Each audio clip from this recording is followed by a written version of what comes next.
Welcome into Extra Time. Alexis Yunus here with Gab Marcotti again and Craig Burley. You guys are kind of twinning with the jackets. We were bold. After Labor Day, we're wearing light-colored blazers. Yeah. That's a statement.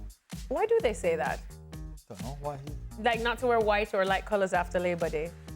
Because I think back in the day, these were humorless, joyless people who made the WASPs, usually, who made the rules for everybody else. But, you know, we've broken through that.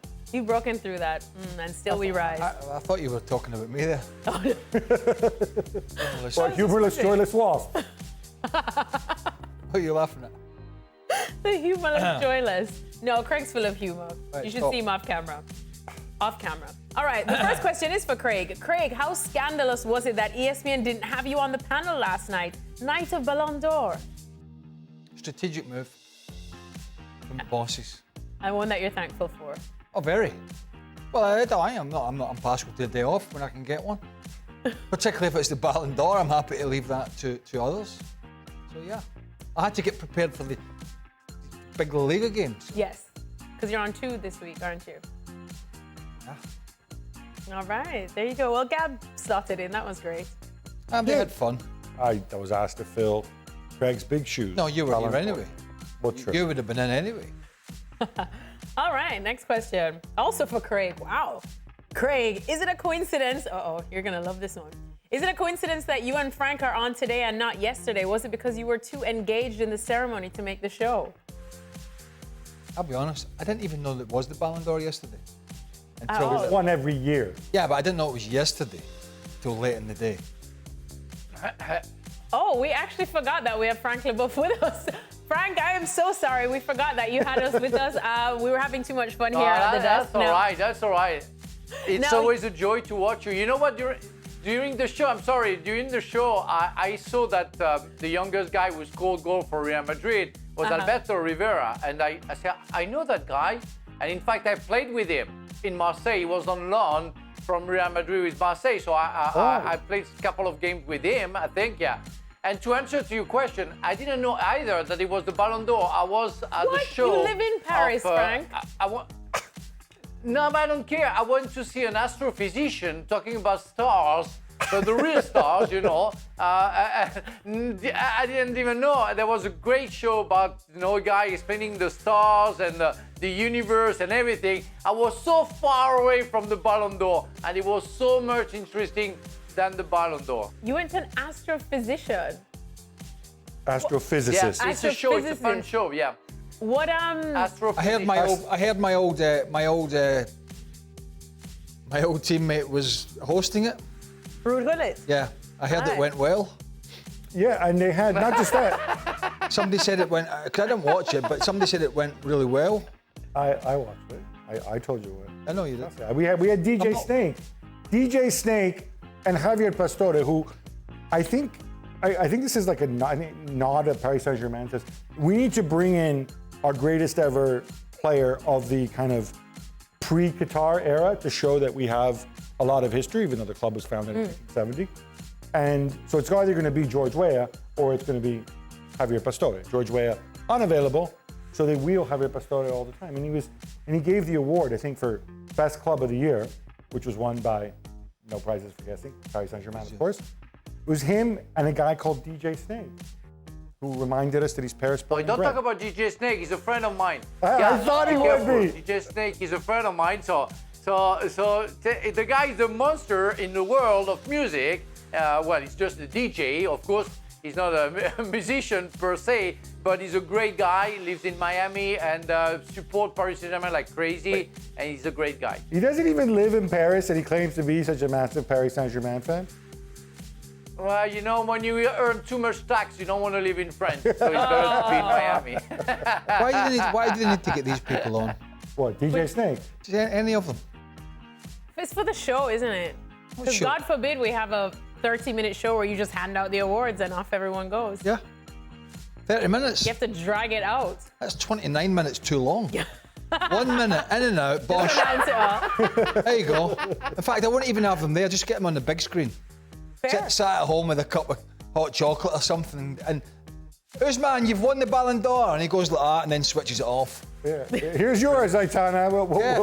We'll post it to you to go with your other ones. Well, if not, he probably would have just been playing against Marseille and losing. But maybe if he played, they wouldn't have lost. Well, he's injured, so he probably wouldn't have been very good. But if you were, and that's true. Nah. Vinicius, you're on camera. You win nothing. Frank?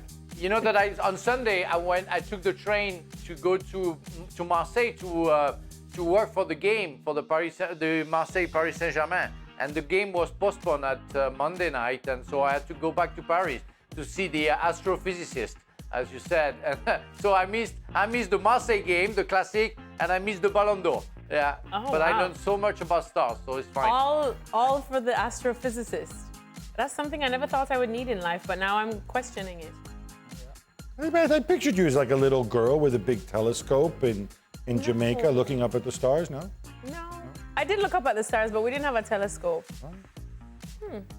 Astrophysicist. Might check it out. Howling at the moon again? Howling. That's me. That's me certain times. I do howl at the moon. Next question. Frimpong looked quite frustrated at Ekitike after taking his shirt off and getting a red card. Ever experienced something as a player where a teammate did something to get sent off but forgot the consequences? How does Arne Slot and the locker room react? You want to talk about that? No, because he says if you had a teammate, I don't know, Gavin and I probably didn't have professional teammates. How did your teammates react when you got sent off in a World Cup game? But for something silly. Oh well. Well, I didn't take my top off. Yeah. I may have, for want of a better expression, wellied a Moroccan player into the air for a straight red at 2-0 down. Early cup of tea, early bath. A little bit sheepish when all the lads come in at the end. Sat in the corner.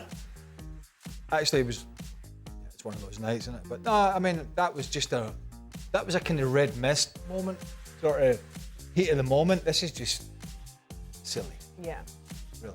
And I didn't miss any more World Cup games because we were out. By then. I did miss the qualifiers next time round, 3 of them. Frank, what about you? No, I never experienced that kind of stupidity, because that's just stupidity. And again, during the show, I explained that I don't understand why players, they have to take their shirt off. And again, if I'm the chairman of those players, when they take the shirt off, and I work so hard with the board to get a sponsor, and we don't see the sponsor when you score a goal, I don't know, I get crazy. And I say that many times, where I would be the chairman, I would find the players who do that. So as much as I love Hugo Ekitike and what he has done to Liverpool since he signed, I cannot forgive him for that. I mean, yeah, I would say that don't do that again, please, Hugo. That's the second time he's mentioned that tonight. That was stupid. The corporate sponsors. That's the second time. He mentioned it in the live show, he's mentioned it again. We need to check Ekitike's shirt, that it doesn't say on the front of it, the Frank Leboeuf Foundation. Appreciation Society. Frank Leboeuf Fan Club. It's two different shows, so it's why I have to cover to say it twice. That's fine, Frank. Next question. If Liverpool were to play PSG or Barca now, would they be able to beat either of them? Would they be able to? Of course. Well, Marseille beat Paris Saint-Germain. Yeah, Marseille beat Paris Saint-Germain this weekend. I mean, are they better on paper? Probably not right now, because, as I said all along, they have, 4 or 5 new starters that he's got to go and integrate and figure out. And it's not that simple. I mean, I think Wirtz hasn't really been Wirtz all season. I think because he's learning a new position among with everything else. These other two are, frankly, more settled sides, right? I mean, Paris Saint-Germain didn't really add any starters, arguably Zabarni, and neither did Barcelona. So when you look at it that way, yeah, Liverpool are behind the curve, but maybe they won't be when they face them in the Champions League knockout. Yeah, but don't forget that Paris Saint-Germain, they have Dembélé, Doué, Barcola, Neves injured. It says a lot, you know, and of course it creates damages in the team selection for Luis Enrique. So when you have those 4 players, that's a different team. And and they've been champion of Europe because of those players, on top of Hakimi and Mendes and some others. But yeah, right now I think Liverpool will have a hard time against Barca and Paris Saint-Germain. They have to settle down, as Gab alluded, because they have to have the new players to adapt and settle down. But no doubt that throughout the season they're going to get better, and they're going to be contenders for the Champions League. Did I see a quote from De Zerbi that said, one of the reasons I came to Marseille because I'm sick of Paris Saint-Germain winning the league? That would be brilliant if you said that. And I had a look. I had a look down, and they were 7th. I know they beat them, but They need to beat other people. quite strong, isn't it? Yeah, that would be brilliant. Maybe that wasn't a quote of his, but I think it was because he got sent out. He lost the pot Yeah, during. I was going to say he's a hothead. Yeah, he's So he would say something. yeah. I mean, if you say that, you probably look have it to up. back it up. Huh? We'll look it We'll up. look it up. We'll talk about it tomorrow when I'm not on. All right, well, next question is for Craig and Frank. Craig and Frank, when you defended world-class players, do you expect them to try extraordinary things when you defended them one-on-one? Do defenders worry about looking foolish? I wasn't a defender, so go to Frank with this. Frank, Yes, of course. Of course, you don't want to be humiliated by your opponent. And I always say that's going to be either the ball or the players, but it cannot be both. So, but that was a different time, you know. That was the time where Italians showed us how to defend and to be tough, and that's how I learned because of my friends playing in Italy, like Marcel Desailly, Lilian Thuram, Laurent Blanc, and so many others, how to be tough on the strikers and the forward players. But yeah, you have to use all the tools because you don't want to be ridiculous in front of them. But it's hard, and you just pray sometimes when you play with top players that they're not gonna be on their best days, because you're gonna suffer and again be humiliated by them. Frank, I just on that point, I'm just curious because I don't remember you being nutmegged. You played a lot of games. You must have been nutmegged at some point, maybe. But was there really a code that back then that if you nutmeg, especially a center back, then you're making him look stupid and they'll come back and they will make you pay for it? I don't know. I never heard of that, but yeah, but because you were never nutmegged. Again, you know, you are. No, I don't remember. I remember during the World Cup final when Rivaldo let the ball go and he went throughout my leg, but that doesn't count as a nutmeg. No. But what I did, I blocked Rivaldo. And he ended up on the floor. It never went through. It doesn't work like that. We don't do that. The game has changed, Gab. the game's changed. You can't do that anymore. Somebody annoys you, you can't go. I'm coming back for you. 10 minutes and you're getting it. So going back to that point, when I played in the opening game of the '98 World Cup against Brazil in the Stade de France, the World Cup that Frank won, and he's just mentioned it again, and he mentions it every time he's on the show. Nobody asked him, but he just brought it up about 30 seconds ago. When I played in that World Cup that he won, stole it off Laurent Blanc, to be honest. Oh, there we go. Wait, that World Cup, is that one? That World Cup? Great. Polished off. Just to add it. Stick it where the sun doesn't shine. Ah, we can't touch that. It's on. He's got it on call, 24/7. Is it right in front of him? So anyway, you go back to talking about being embarrassed. I was playing the right-hand side for Scotland that day. I had enough on my plate with Roberto Carlos. However, fortunately for me, for the bulk of that game, Ronaldo, Brazilian Ronaldo, number 9. So we're talking almost 27 years ago now. Holy smokes! He was a phenomenon. Yeah. In his heyday. And I remember that game, for some reason from the striker position, he was pulling onto the left-hand side a lot and not the right-hand side. Because he never scored, but I think I've talked about this before, every time he picked it up, he drifted out there, there'd be a couple of defenders and he would be just setting people on the backside and beating them. And Jim Leighton was in goal, and every time I looked up, the ball was fizzing. Jim was diving. And I was like, holy smokes. Talking about embarrassing people, he could put really good defenders on the backside like that.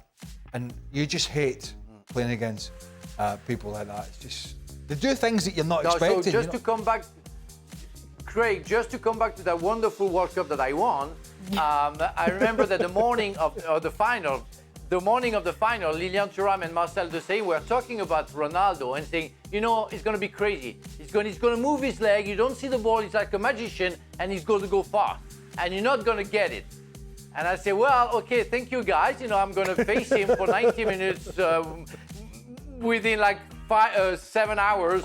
And it happened one time where I was facing him, and I say, well, okay, don't look at his leg, just look at the ball to make sure you don't lose the ball. It's like a trick, you know, a magician trick.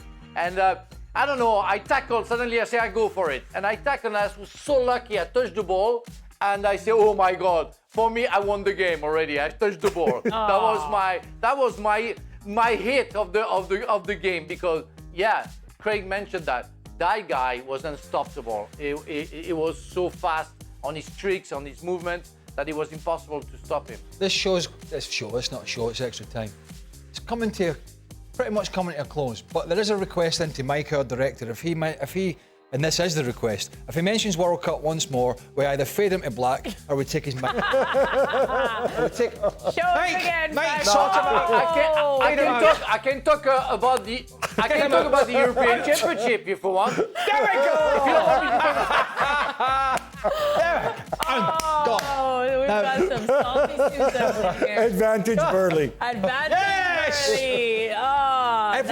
Every time he mentions World Cup, we're fading him to black. out the show. We're fading him to black, but only for now, because we will be back tomorrow for more ESPN FC. Make sure to join us on ESPN Plus, and we'll see if Frank is ever allowed back on again.